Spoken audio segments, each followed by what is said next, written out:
Et c'est avec Romain Aron. Bonsoir Romain. Salut tout le monde.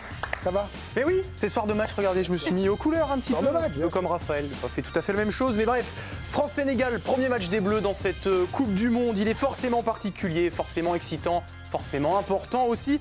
Même si Didier Deschamps a essayé de nuancer un petit peu son impact, écoutez. Oui, il est important, très important, parce que c'est le premier match, mais c'est valable pour toutes les équipes qui compensent la compétition. Non, il n'est pas décisif puisqu'il y a deux autres rencontres, même si dans les statistiques, le dernier champion du monde, il a perdu son premier match. Ça ne l'a pas empêché d'être champion du monde aussi. Donc. Mais dans l'idéal, de bien commencer par une victoire, dans une poule à 4 équipes, c'est la meilleure des choses. Eh bien nous, on va prouver à Didier Deschamps qu'il est vraiment très important ce match, froidement, modestement aussi, comme à notre habitude. On va contredire le sélectionneur, bien évidemment. Et on est sûr qu'il est d'accord avec nous, au fond. Entrée en liste des Bleus, pourquoi? C'est déjà un match bascule. On va prendre 3 exemples très concrets, très différents aussi, pour montrer à quel point il compte beaucoup et il conditionne la suite. Alors avant tout, les superstitieux diront qu'il faut absolument le gagner. Oui, parce que Didier Deschamps affirme à raison que l'Argentine a été championne du monde en 2022 en perdant son premier match, certes. Mais pour la France, eh bien ça ne se passe pas comme ça. Les 4 grands titres de l'équipe de France, à chaque fois, il y a eu victoire lors de la rencontre inaugurale. 1-0 contre le Danemark en 84, 3-0 contre l'Afrique du Sud en 98, 3-0 contre le Danemark en 2000, 2-1 contre l'Australie en 2018. Voilà, c'est simple, si on veut la troisième étoile, il faut gagner ce soir. Pas le choix. Bon, moi je suis pas superstitieux, donc plus sérieusement, c'est quoi votre premier exemple de match bascule? 98 bien sûr, une entrée en lice modèle, pourtant pression folle sur les Bleus à domicile, atmosphère tendue, les critiques autour d'Aimé Jacquet, l'épisode des joueurs écartés à Clairefontaine, mais la France fait le travail et le fait très très bien, succès solide, serein face à l'Afrique du Sud, 3-0 à Marseille, et donc ça calme tout le monde, malgré le tirage de langue de Christophe Dugarry face à la presse. L'équipe parle le lendemain de destin en marche, la France n'a pas raté son entrée en Coupe du Monde, victorieuse de l'Afrique du Sud au bout d'un match maîtrisé. Elle va pouvoir préparer la suite dans la sérénité et l'adoration des foules. Youri Djorkaeff a confirmé ça bien après dans une interview à la 3F. L'atmosphère nous fait comprendre qu'un match pas comme les autres nous attend. Un match d'ouverture de la Coupe du Monde, le premier de notre vie. Et on comprend vite que nous n'allons pas simplement participer à cette Coupe du Monde, nous allons en être le centre de gravité, l'équipe à battre, l'équipe qui se doit de viser le titre et d'impressionner les autres dès le début. Contre l'Afrique du Sud, on montre du sérieux, de l'efficacité et surtout on envoie un message. L'équipe de France est prête. La suite, évidemment, tout le monde la connaît. Deuxième exemple, et là, c'est tout ce qu'il ne faut pas faire. Après le match bascule modèle, on a le match bascule fiasco total même. France-Sénégal en 2002, bien sûr. Disons-le clairement, quand les Bleus arrivent au Japon et en Corée du Sud, beaucoup de gens pensent que la deuxième étoile est déjà sur le maillot. La chute va être lourde, très très lourde. Les Français sont surpris par les Lions de la Teranga. Beaucoup d'entre eux jouent ou ont joué dans l'Hexagone, à l'image de Khalilou Fadiga. Et le seul but du match, on l'a vu dans le Fight Club, inscrit par Papa Bouba Diop. Grosse déconvenue, mais dans un premier temps, on essaie quand même de ne pas trop s'alarmer côté tricolore. Il y a des évidences et des besoins dans cette équipe et donc à partir de là, on verra comment les choses évolueront. Il ne faut pas d'un seul coup tout balancer à terre et se dire qu'il faut complètement changer, que ce soit le système, que ce soit les joueurs, que ce soit plein de choses. Comme vous, j'essaie de savoir ce qui s'est passé hier, pourquoi on essaie de trouver des réponses aussi à certaines questions. Mais je le répète, on ne va pas dramatiser non plus. Bon, peut-être n'avait-il pas pris la mesure de ce qui était en train de se passer, parce que les problèmes étaient partout, collectivement, et individuellement aussi, quand on regarde les notes des joueurs dans l'équipe le lendemain. Patrick Vieira s'en sort avec un 6 sur 10, mais globalement, c'était bien léger pour tout le monde. Et puis, il y a évidemment l'ombre de l'icône Zinedine Zidane, blessé à la cuisse, absent lors du premier match. Tout le monde espère son retour, il est attendu comme le Messie, son nom est sur toutes les lèvres, extrait d'un reportage de la chaîne L'Équipe à l'époque. Alors on évoque l'absence de Zinedine Zidane, dont la présence contre l'Uruguay devient désormais capitale. Faudrait-il encore que le Madrilène soit remis de sa blessure? Zidane n'est pas le sauveur de l'équipe de France. Il ne peut pas jouer tout seul aussi. Donc je veux dire, si il fait un grand match et que les autres joueurs ne sont pas à la hauteur, ça ne veut rien dire. C'est un point d'interrogation. Avant de revenir en équipe, il faut qu'il vienne sur le terrain. Roger Lemaire devra, avec ou sans Zidane, trouver des solutions tactiques. Il risque autrement de regarder le deuxième tour de la Coupe du Monde à la télévision. Et c'est ce qui se passe, évidemment. La suite de la compétition, ce sera devant la télé. 0-0 contre l'Uruguay, défaite 2-0 contre le Danemark et retour maison pour les tricolores. L'un des plus gros ratés de l'histoire de l'équipe de France. le match d'ouverture avait annoncé la couleur. Bon, vous ne m'angoissez pas, mais je préférerais que vous reveniez à quelque chose de positif, s'il vous plaît. Bien sûr, alors c'est pas parfait, mais c'est quand même beaucoup mieux. Nous voici en 2018. Le premier match, c'est face à l'Australie. Succès 2-1, mais c'est poussif, stressant, et on le voit sur les visages. Les caméras de l'équipe étaient au plus près des supporters français dans les bars. Il y a même un petit peu d'énervement chez les fans, quelques gestes d'humeur. Les Bleus auront pas mal de réussite sur le but de la victoire, mais l'essentiel est fait, selon Lucas Hernandez à l'époque. Au début, c'est vrai qu'on a eu un peu de difficulté à rentrer dans la compétition. On a su aller chercher le match, on n'a pas baissé les bras et on a pu gagner ce match, que c'est le plus important, gagner le premier match de cette compétition. Alors oui, il y a les 3 points et c'est le principal, mais c'est le genre de victoire qui pose plus de questions qu'elle n'apporte de réponses. L'équipe titre avant le deuxième match face au Pérou à la recherche du Magic System. Excellent. Nos confrères du journal qui griffonnent même des dispositifs sur la page de droite. Tout le monde cherche la bonne formule parce que le 4-3-3 aligné contre les Australiens n'a vraiment pas convaincu, avec Corentin Tolisso au milieu et Ousmane Dembélé en attaque. Et ils vont faire les frais des choix de Deschamps et de joueurs qui concoctent ensuite un 4-2-3-1 asymétrique avec Blaise Matuidi à gauche. Ce sera face au Pérou et ça s'avère être un coup de génie. Cette équipe ira chercher la deuxième étoile. Et un autre aspect, ce premier match permet d'affirmer le rôle des leaders, Lloris, Varane, Pogba et Griezmann. C'est vrai qu'on est une sélection très jeune. Il y a beaucoup de joueurs qui n'ont pas débuté dans une Coupe du Monde. Mais après, c'est vrai qu'on a des leaders, on a des joueurs très importants comme c'est Antoine, comme c'est Raph. Je pense que c'est des joueurs qui vont nous emmener dans le bon chemin et lequel il faut les écouter parce qu'ils ont beaucoup d'expérience. Et oui, important, très important même que les cadres soient tout de suite au rendez-vous. On ne vise personne pour ce soir, hein. Ni Maignan, ni Upamecano, ni Mbappé. Vraiment, on ne vise personne. Alors messieurs les Français, on vient de dresser le mode d'emploi de ce qu'il faut faire ou de ce qu'il ne faut pas faire pour faire basculer la compétition, déjà du bon côté. Alors voilà, ne me remerciez pas pour ce mode d'emploi et à vous de jouer. Merci Romain Aron, Arthur et Baptiste. Bien sûr. Arthur Girand, Baptiste. Ah non, Benoît Pérard aujourd'hui. Oh, vous Non, c'est tenez moi, vos équipes. c'est moi. Bon, Pardon. Benoît, pardon, autant pour moi. Romain est âgé, comme ça. Il faut bien le dire, un match important. Évidemment, Romain vient de vous le prouver. Il y a plein d'exemples et de contre-exemples. C'est la bascule sans changer de chaîne. Olivier Bossard, est-ce que vraiment, si on ne gagne pas, on ne peut pas être champion du monde ? Non, ça je il nous l'a prouvé que oui. Oui, non, mais il y a quand même plein de contre-exemples. Mais ça reste quand même un match bascule parce que je pense que c'est un match qui va influencer toute la suite de la compétition. Ce soir, vous gagnez avec leur système les 8 meilleurs troisièmes qui passent sur 12. Vous êtes quasiment qualifiés, donc votre compétition, elle est différente. Et vous perdez. Je pense que on va retrouver le Didier Deschamps plus pragmatique, celui qui va revenir à un 4-3-3. On a des doutes sur certains hommes, on a des doutes sur le système, donc je pense qu'il va y avoir beaucoup de bouleversements. Donc clairement, ce match est une bascule dans un sens comme dans l'autre en cas de défaite ou de victoire. C'est fou que tout le monde me parle de changement de système, comme si on n'était pas... personne, alors pour beaucoup, ne se disait il va tenir jusqu'au bout. Il a décidé qu'il était avec ce système-là. Il sait que c'est pas l'attaque qui gagnera. Enfin, en tout cas, je pense qu'il s'est convaincu de ça. Et j'ai l'impression que si jamais il y avait un ou deux couacs, tout le monde, là Olivier, je sais que Benoît pense ça aussi, je n'ai pas encore l'avis de Jérôme et le vôtre sur ça, que il reviendra à un 4-3-3 plus stable et que son évolution, sa révolution depuis 2 ans était achetée à la poubelle. Moi, ça me perturbe un peu. Il y a la théorie et la pratique, quoi. Et en théorie, on adorerait tous que Didier Deschamps pratique jusqu'au bout cette attaque de feu avec 4 offensifs et même des pions possibles qui peuvent sortir du banc et qu'on se régale et qu'on aille voilà. La réalité, la pratique, c'est qu'on connaît Didier Deschamps. On sait à quel point il a le doigt sur le détonateur. Mais là, il a confiance en eux pour démarrer. Il a le doigt sur le détonateur. Non, je ne crois pas. Et je pense qu'il sait qu'au premier couac, en tout cas, dans le cœur du réacteur, vraiment, le milieu de terrain, c'est là que ça va se jouer. Moi, je ne crois pas parce que c'est l'Irak derrière. Et il se dira qu'il leur marquera toujours plus de buts. Et justement, il ira au bout en disant je continuerai avec mes 4 devant. Oui, ou alors il dira j'ai fait ce que vous avez voulu, vous avez vu. Mais non, il le fait depuis 2 ans, il ne l'a pas fait en premier match de compète. Il n'a pas de compte à rendre aux journalistes, il s'en va. Il nous a prouvé qu'en compétition officielle, il n'était pas du tout, et en Coupe du Monde, frileux à l'idée de changer. À la fois, pardon, je vous coupe, j'ai Giovanni qui est à la compo. Alors là, m'en voulez pas, mais là, la compo vient de tomber. Donc on y va tout de suite. Pardon, ma chère Ambre. Giovanni, à vous la parole.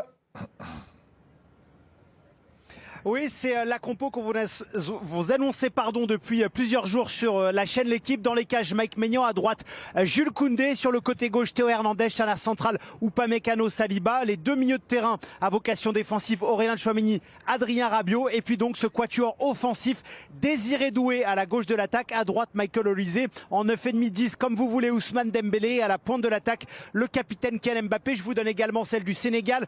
Dans les cages, chez Edouard Mendy, on est sur un 4-3-3, à droite Diatta, à gauche Diouf, charnière centrale, présence de Koulibaly, il y avait un doute associé à Niakhaté, milieu de terrain à 3 avec Gana Gueye, Pape Gueye et Lamine Camara, et puis devant Jackson à la pointe de l'attaque, Sadio Mané et Ismaïla Sarr. Merci Giovanni.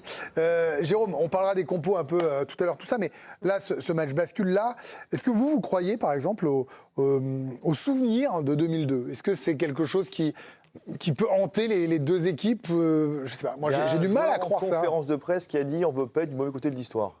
Ouais. Cette phrase-là, je sais. C'est Tchouaméni l'a dit en interview dans l'équipe hier. Voilà. Donc ça veut dire que il y a un coin de leur mémoire qui est matrixé à ça quand ils étaient gamins, du coup, parce que nous, on était déjà adultes, mais eux, c'était des gamins quand ça est arrivé. Mais voilà, il y a ce côté, on ne veut pas marquer l'histoire négativement. Pour ce qui est du magnifique pourquoi de Romain, bravo. Si, Jérôme. Il y a une différence, je trouve, entre les trois matchs, c'est que tu as 2 matchs contre les nations mineures mondiales, l'Afrique du Sud et l'Australie, et un match contre, déjà à l'époque, une nation majeure africaine. Que tu retrouves ce soir. Et ça veut dire que quand même, avec l'histoire de Zidane en plus à l'époque, c'était. Mais voilà. Là, il n'y a pas de Zidane, il n'y a pas de fantôme de Zidane là. Et d'où ma théorie par rapport à ce que Ambre disait du changement éventuel tactique, d'où ma théorie du bon match sans victoire. Si Edouard Mendy fait 6 arrêts, que les Bleus font un super match qui est à 0-0 ou un partout. Mais ça, c'est pas pareil. Non, mais voilà. Donc, il ne changera pas en 4-3-3. Vous allez me le rebasculer de toute façon. Voilà, mais là, il ne changera pas. D'où ma théorie du bon match. S'ils font un super match et que. Mais pourquoi vous ne voulez pas lui donner du crédit, comme quoi il a bossé pendant 2 ans et il va aller au bout avec ça? C'est un truc de dingue d'avoir le vieux Deschamps en tête. Non, mais j'ai en revanche la théorie du match raté qui peut arriver à la France, à l'Argentine, au Brésil, au Maroc. Mais comme moi, c'est l'Irak derrière, je ne crois pas qu'il rebasculera. Effectivement, il y a l'Irak derrière. Maintenant. Il a pris que 5 milieux. Oui, non, mais bien sûr. Mais est-ce que ce changement est complètement impossible, connaissant Deschamps comme on le connaît depuis 14 ans maintenant? Pour moi, c'est pas impossible que. Mais je ne veux pas penser que ça se passera mal ce soir. Non, mais je comprends. Mais en fait, inévitablement, on revient. En fait, Giovanni, vous avez vu, je viens vous voir, Benoît, il y a un truc incroyable. Mais tous, finalement, et moi j'essaie de lutter contre ça, à la fois pour faire un peu de télé et aussi parce que je le pense, ce réflexe conservateur de se dire, comme il l'a fait, il va le refaire. Vous suivez les Bleus depuis 2 ans sur la dernière danse de Deschamps, sur le fait qu'il a lancé ce quatuor d'attaque. On voit Mbappé qui est capable de dire je peux jouer à gauche, comme déjà pour ouvrir le parapluie en disant si ça se passe pas bien, vous pouvez mettre les autres dans des positions préférentielles pour qu'Ousmane et Olise soient dans meilleures conditions. Moi j'ai du mal à croire qu'il ait déjà un plan B. Il l'a forcément, mais il n'aurait pas pris que 5 milieux, vous voyez ce que je veux dire? Mais, Greg, moi je suis un peu sur votre théorie sur le côté de changement de système. On peut totalement imaginer, il l'a fait en cours de match et on en a parlé plusieurs fois sur les débriefs en direct sur la chaîne L'équipe avec Didier Deschamps. Pour moi, l'alternative la plus crédible si ça se passe mal, et ce qu'on ne souhaite pas pour l'équipe de France, c'est un maintien du 4-2-3-1. Les 3 qui sont indispensables, c'est Olise, Dembélé et Kylian Mbappé. Mais dans ce cas-là, on pourrait voir Adrien Rabiot en haut à gauche avec un profil un petit peu plus hybride et Manu Koné et Aurélien Tchouaméni au milieu de terrain ou Warren Zaïre-Emery comme vous voulez, mais je crois beaucoup au maintien du 4-2-3-1 qui est une structure qu'il apprécie davantage que le 4-3-3. Vous allez vous faire engueuler, ils sont tous en train de dire que c'est plus un 4-2-3-1. Complètement. Quand on a un 4-2-3-1, ça veut dire qu'on a 2 ailiers qui sont capables de déborder dans la percussion. Si on met Rabiot côté gauche, il ne va pas déborder. Et lui, c'est comme Matuidi. Et inconsciemment, il va resserrer un petit peu l'axe et puis il va couvrir aussi le côté gauche parce qu'on sait très bien que du coup, Kylian Mbappé va se mettre un tout petit peu à gauche pour revenir dans l'axe. Et lui, Adrien Rabiot sera juste là pour colmater un petit peu les brèches. Je ne le vois pas déborder. Donc effectivement, ce ne sera plus un 4-2-3. Benoît, vous m'avez vexé de Giovanni, je repars à New York. Filons de l'autre côté de l'Atlantique. Joe. Non, là, je suis pas d'accord. C'est des profils qui sont différents, mais Adrien Rabiot, de par son volume, déjà, il est capable, et il l'a fait en club, il est capable de jouer beaucoup plus haut, d'avoir de la présence dans la surface. On l'a vu lors de sa saison avec l'Olympique de Marseille. Et juste le choix de Désiré Doué, notamment, s'explique par le fait qu'il y a une formation de milieu de terrain et que sur les séances d'entraînement, plusieurs fois Désiré Doué a été utilisé par parcimonie en milieu de terrain pour apporter également de la densité dans l'axe. Donc si vous me faites un copier-coller en disant Rabiot il va revenir au milieu, c'est aussi parfois une des consignes qu'on donne à Désiré Doué. Donc c'est un maintien du 4-2-3-1 avec des positions hybrides et qui bougent. Mais vu que c'est Didier Deschamps et qu'il faut dire à tout va, si ça se passe mal, on le met défensif, il est restrictif. Voilà, vous vendez toujours la même théorie en plateau, quoi. Ce qui est bien, mais moi je suis de votre côté, vous avez vu, j'essaie de faire mon Castaldi là en plateau par rapport à ça. Mais en fait, ce qui m'intéresse plus que finalement le débat, Benoît, en vrai, ce qui m'amuse, c'est les réflexes quand on parle de match bascule. En fait, on revient avec inconsciemment nos peurs ou nos doutes par rapport aux sélectionneurs ou aux joueurs qui sont là. Non mais moi je me dis, vous avez travaillé avec l'équipe de France, avec des clubs, quand vous travaillez pendant 2 ans par rapport à ça, et que si vous êtes satisfait ce soir, et certains vont même me dire, oui, quand ça compterait, elle va revenir à 3 milieux. Moi, je vous annonce depuis tout à l'heure que si jamais ça se passe mal, il y aura un changement. Je ne vous dis pas que si ça va bien se passer. Là, attention, Greg. Moi, je ne crois pas. Moi, je crois que même si ça se passe mal, il changera. Non, il a raison. On n'a absolument pas dit ça. On a dit on n'a absolument pas dit ça. On a dit, par contre, si ça se passe bien et qu'il y a un 0-0, mais par contre, il y a un match incroyable de Edouard Mendy, il ne changera pas. Bien sûr que face à l'Irak, il ne changera pas. Donc, en fait, c'est un match bascule pour parler de Deschamps. C'est pas... Oui, on en revient à ça, en fait. Mais Greg... On est dans une poule, même s'il y a les 3e qui passent, il reste 2 matchs derrière. Oui. Il n'y a pas 5, il n'y a pas 2 ans là. Donc ça veut dire que si vous ratez votre premier match, il va falloir vite réajuster. Est-ce qu'on a confiance en ces 4-là parce qu'après ensuite on joue l'Irak, ou est-ce qu'on part sur un truc un petit peu plus classique avec un 4-3-3 mettre 3 milieux de terrain défensif contre l'Irak quand même. Donc en fait, Manu Koné... moi je pense que quel que soit le résultat de ce match, il sera avec les 4 mêmes. Il se projette. On n'a pas 3-6. Il peut aussi être avec les 4 mêmes et faire un changement d'animation. On peut mettre Désiré Doué. Mais il a bossé 2 ans. Pourquoi vous voulez lui faire changer? Mais non, mais Greg, leur poste préférentiel en club, on le sait tous ici parce qu'on les suit en club. On sait très bien qu'ils évoluent pas dans leur poste naturel. Déjà, on est en train de malheureusement se dire si ça se passe mal. Et je pense que même si on n'est pas français, moi je pense que ça va bien se passer. Mais il y a un mot qui est très différent. C'est changer et se renier. C'est pas parce qu'un jour il met Rabiot qu'il se reniera. Et Dio l'a très bien dit.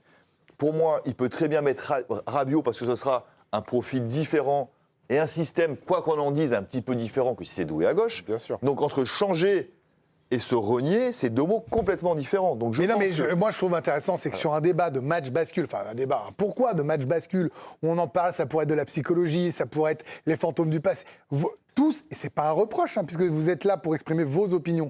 Moi, je trouve intéressant de voir que vous me ramenez si ça se passe mal, le débat, le 4-2-3. Enfin, vraiment, je trouve ça très, très étonnant. Moi, c'est mon point de vue parce que clairement... Je trouve ça étonnant. Moi, c'est mon point de vue parce que je pense que clairement... le 4-3-3, ce serait la meilleure composition de l'équipe de France. C'est pour ça que je voudrais que... Non, mais vous n'êtes pas fan de ça. Mais moi, je pense qu'il faudra marquer un but de plus, que c'est le nouveau foot. Mais on verra qui aura raison. Et je serais ravi d'avoir tort si vous gagnez, Benoît. Je vous le dis tout de suite. Camille. Oui, alors ici, on est tous focus évidemment sur nos Bleus, mais on regarde un petit peu ce qui se passe aussi du côté du Sénégal. Ils affichent de très hautes ambitions, en tout cas dans les journaux. D'abord avec ce titre assez évocateur, le coq au menu des Lions. Et évidemment, le souvenir de 2002 est présent dans toutes les têtes, presque comme un signe pour ceux qui sont un petit peu superstitieux.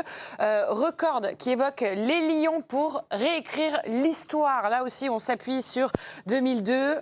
Les Échos qui mettent à la une l'exploit de Séoul. Et après, c'est assez cash. Les Lions veulent encore bouffer du coq, voilà. Mais Pape Thiaw, le sélectionneur du Sénégal, ne croit pas à tout ça, ne croit pas au poids de l'histoire. Il est très pragmatique. 2002, maintenant, c'est passé. Pour moi, l'histoire ne joue pas sur le terrain. Donc, c'est vrai qu'on a gagné en 2002. Je ne sais pas si vont vouloir, si ça va être une revanche ou pas pour eux. Mais nous, on s'est préparé.